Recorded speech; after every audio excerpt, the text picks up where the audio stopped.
আমি কিছু রাজনৈতিক বক্তব্য বলি। 2008 সাল পর থেকে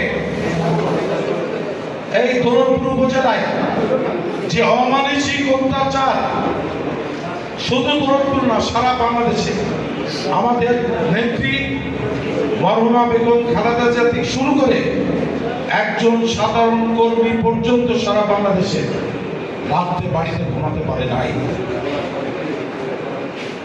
মিটিং মিছিল করতে পারে নাই। এই আল্লাহ দরগা বাজারে আমাদের কিছু যুব নেতা একটা জায়গায় বসতো, একটা ঘরের সামনে। ঘর মালিককে বলা হয়েছিল তোমার ঘরের সামনে যদি তারা বসে তুমি দোকান বন্ধ করে দেবা। আমি দেখছি না আমার বন্ধু, তাকে বলা হয়নি কিনা আমি জানি না।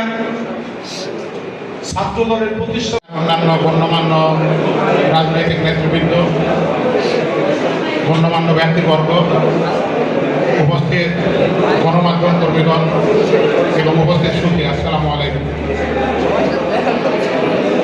আপনারা জানেন যে আল্লাহ দরগা বাজার একটি ব্যস্ততম এবং অত্যন্ত গুরুত্বপূর্ণ একটি বাজার। এখানে এই বাজারের মধ্যে দিয়ে যে প্রধান সড়ক দিয়ে যে 18 ফিট প্রস্থ বিশিষ্ট একটি হেরিংবন রাস্তা, এই রাস্তায় বিভিন্ন মালামাল বহনকারী ট্রাক, যাত্রীবাহী বাস ও বিভিন্ন প্রকার যানবাহন চলাচল করে থাকে। এই বাজারে এই রাস্তায় জলাবদ্ধতা দূরীকরণ সহ যানজট নিরসনে এখানে ড্রেন সহ ঢালাই রাস্তা করা প্রয়োজন। এই ঢালাই রাস্তা সহ ড্রেন নির্মাণ করার জন্য বর্তমান সরকার এখানে 24,44,00,000 টাকা অর্থ বরাদ্দ করেছে। এই অর্থ বরাদ্দ সহ এই কাজটি করতে তিনি সবচেয়ে বেশি ভূমিকা পালন করেছেন। তিনি আজকে আমাদের প্রধান অতিথি, আমাদের এমপি স্যার।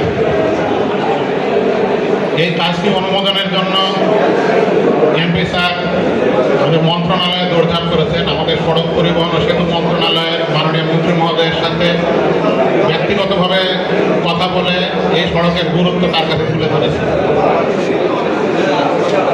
নেতাকর্মী, স্থানীয় জনসাধারণ এবং আমাদের সাংবাদিক ভাইয়েরা, সবাইকে আমার স্বাগত বা শুভেচ্ছা জানিয়ে আমি দুটো কথা বলতে চাই। আমাদের নির্বাহী প্রকৌশলী কিছুক্ষণ আগে কাজের বিস্তারিত সব বলে গেছেন, সেটা নিয়ে আমি রিপিট করতে চাচ্ছিলাম।